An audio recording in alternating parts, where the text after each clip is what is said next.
Sabay-sabay natin alamin ang mga kaganapan na nangyayari sa ating bansa.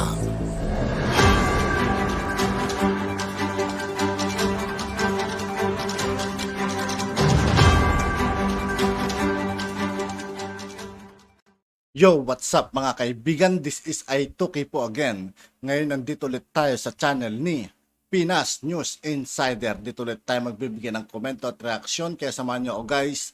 Let's go! Samantala, inihayag ni Pangulong Ferdinand Bongbong Marcos Jr. na ang ilan sa mga bagong site na tinutumbok na mag-host ng mga tropang Amerikano sa ilalim ng Enhanced Defense Cooperation Agreement o EDCA ay nasa Palawan, sa northern at southern na bahagi ng Pilipinas. Sinabi ni Pangulong Marcos na ang mga bagong site ay natukoy na at isang formal na anunsyo ang gagawin sa lalong madaling panahon. Kung matatandaan, ang Department of National Defense o DND noong Pebrero ay nag-anunsyo ng kasunduan na nagbibigay sa mga tropang Amerikano ng access sa 4 pang base sa mga strategical na lugar ng bansa. Ito ay may layuning mapabilis ang buong pagpapatupad ng Enhanced Defense Cooperation Agreement. Ayon kay Pangulong Marcos, nakikipag-ugnayan na rin ito sa kanyang administrasyon sa mga local government units na nagpahayag ng pangamba sa pagtatatag ng mga nasabing sites sa kanilang mga lokalidad. Anya, ipinaliwanag na sa kanila ang kahalagahan ng Enhanced Defense Cooperation Agreement o EDCA sites at ang 5 kasalukuyang lokasyon ay ang Antonio Bautista Air Base sa Palawan, Basa Air Base sa Pampanga, Fort Magsaysay sa Nueva Ecija, Mactan Benito Ebuen Air Base sa Cebu at Lumbia Air Base sa Cagayan de Oro City. Kumuha naman tayo ng update doon sa case build-up laban sa mga pumaslang kay Negros Oriental Governor Ruel Digamo. Pinaplansya na raw ng Department of Justice. Pinaplansya na ng Department of Justice ang case build-up laban sa mga suspect na pumaslang kay Negros Oriental Governor Ruel Digamo. Batay sa pagtataya ng Justice Department ay umabot na sa 90% ang natapos ng ahensya kaugnay pa rin sa kaso ng gobernador. Kinumpirma ito ni Justice Secretary Jesus Crispin Boy Remulla sa isinagawang joint press briefing kahapon sa Camp Aguinaldo, Quezon City. Sinabi ni Remulla na maganda ang itinatakbo ng kanilang isinasagawang investigasyon at pumaas ang kalihim na makakakuha pa sila ng mga panibagong resulta sa mga susunod na araw. Nadagpa ng kalihim na ang natitirang 10% ay ang mas mahirap na bahagi ng investigasyon dahil sa paghahanap nila ng mga ebidensya na makapagtuturo sa utak ng pamamaling patay kay Digamo. Pakinggan natin ang bahagi ng pahayag ni Justice Secretary Jesus Crispin Boy Remulla. We expect much more results in the next few days when we are able to speak to the rest of the suspects because we have not yet formalized their statements. We will be getting their formal statements in the next few hours and next few days. We have to be very systematic about getting the statements, and we have to be very, very thorough about the facts that we can elicit from these people. And we expect that the evidence will turn up already against the masterminds in a few days. We believe that it will be a good time to name the masterminds after we have spoken to the 9 suspects. There will be a lot of revelations that we expect to happen.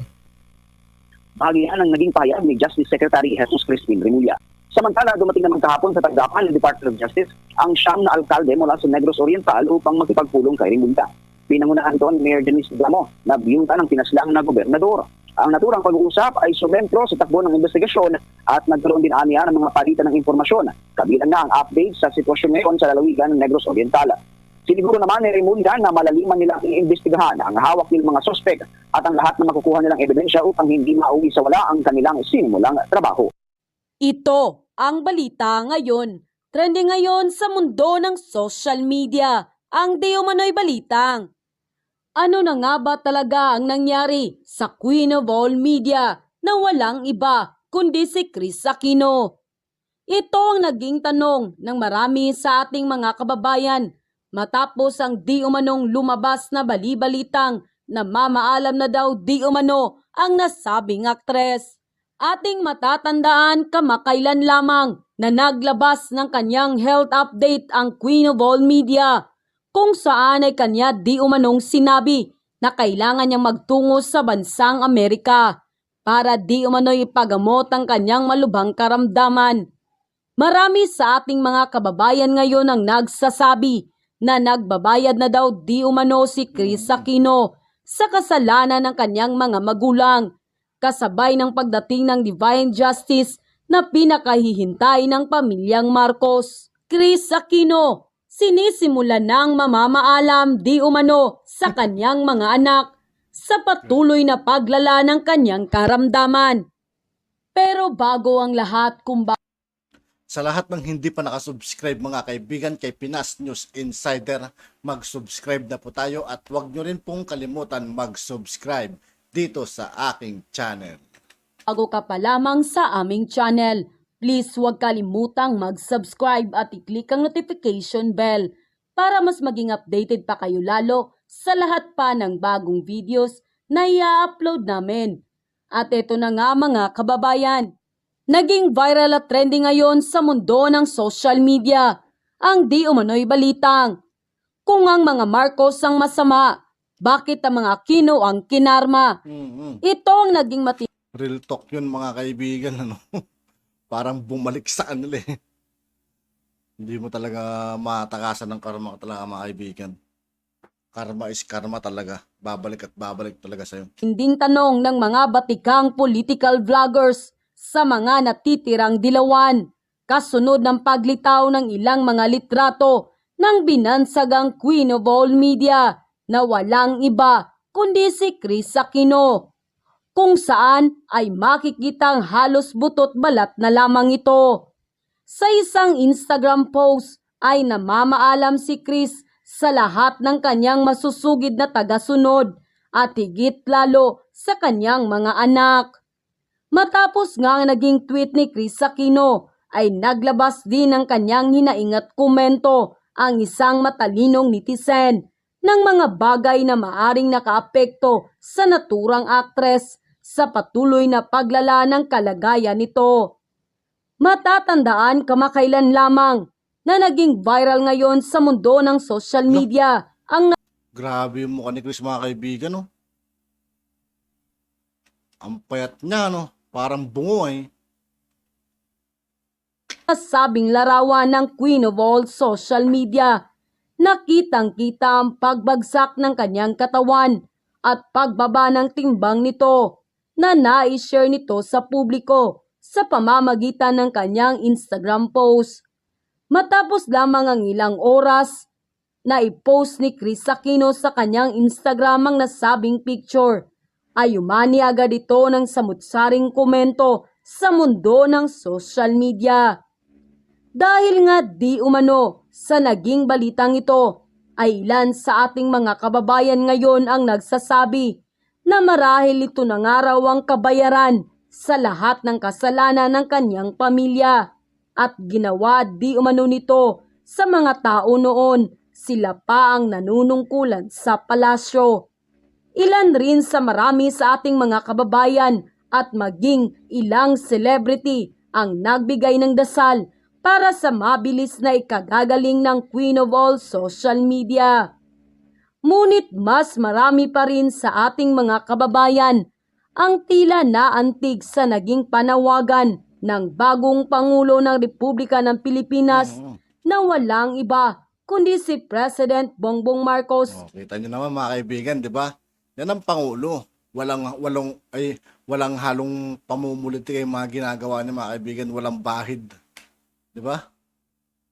Dahil sa kabila ng alita ng kanilang pamilya at mga taga-suporta, ay mas pinili di umano nitong manawagan sa marami sa kanyang mga supporters na ipagdasal pa rin si Chris Aquino, alang-alang sa kanyang mga anak, pamilya at mga kaibigan na nag-aalala sa kanya. Nang lumabas nga ang balitang ito, ay umani agad ang samutsaring komento mula sa marami sa ating mga kababayan, kung saan ay marami nga sa kanila ngayon ang hindi napigilan ng kanilang sarili na maglabas ng kani-kanilang hinaing at komento sa mundo ng social media. And the netizen posted, dito talaga natin masasabi na talagang mabuting tao ang mga Marcos, lalong-lalo na si Pangulong Bongbong Marcos. Kasi alam naman natin na sa simula nung naging Pangulo ng Republika ng Pilipinas ang ina ni Chris Aquino na walang iba kundi si Cory Aquino, ay puro na lamang paninira ang kanilang ginagawa sa pamilyang Marcos. Pero kahit ganun pa man, ay kahit isang beses ay wala kang narinig na masasakit na salita mula sa bibig ng mga Marcos. lalong-lalo na kay former President Ferdinand Edrelin Marcos at sa Pangulong Bongbong Marcos.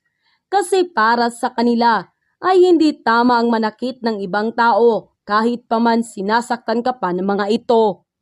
Kaya nang tumakbong Pangulo si Pangulong Bongbong Marcos ay sinuportahan agad siya ng 31 milyong Pilipino kasi kitang-kita at ramdam na ramdam nila na ang rason kung bakit sila Kahit ako mga kaibigan, kaya ako rin naman binoto si si Pangulong Bongbong Marcos, ano. Dahil din kay Apula kayo mga kaibigan. Kung tutusin, halos lahat ng mga nagawa niyang proyekto mga kaibigan, hanggang ngayon napapakinabangan pa rin natin siya. 'Di ba? tumakbong Kasi nakakasawa na kasi mga kaibigan yung mga dilawan. Puro kapalpakan na rin yung mga pinapakita nila, kung di pa kapalpakan, pagnanakaw sa kaban ng bayan. Di ba? Pilit nilang binabatikos ang ating mahal na Pangulo, samantalang sila naman pala yung may mga bahid na ganun. Pangulo ay para hindi maghiganti sa mga Aquino at sa mga taong nangapi sa kanila noon, kundi para tuparin ang huling habilin ng kanyang yumaong ama na make the Philippines great again. Sa naniniwala ko sa tadhana mga kaibigan, meron yun yung Nostradamus. Basta yung tadhana niyang yun mga kaibigan, naniniwala ko rin. Kung napanood nyo na yun, di ko alam kung ang title nun eh. Parang propesya siya eh. At sa mga nangyayari ngayon ay talaga namang kanyang tinutupad ang mga ito. Kaya masasabi ko, talagang tama ang naging desisyon ko na suportahan at iboto si Pangulong Bongbong Marcos. #Making the Philippines Great Again. Kung ako ang nasa kalagayan ni Pangulong Bongbong Marcos ngayon, ay talagang sasabihin kong karma ang nangyayari kay Chris Aquino at pagtatawanan ko talaga. End quote. Tapos na. At yun nga po mga kaibigan, dito po nagtatapos ng ating reaction video. Muli, ako po si I2K ng Sundalo ng Dunggalo at 811. Maraming salamat sa patuloy na pagsuporta. Yeah, peace out.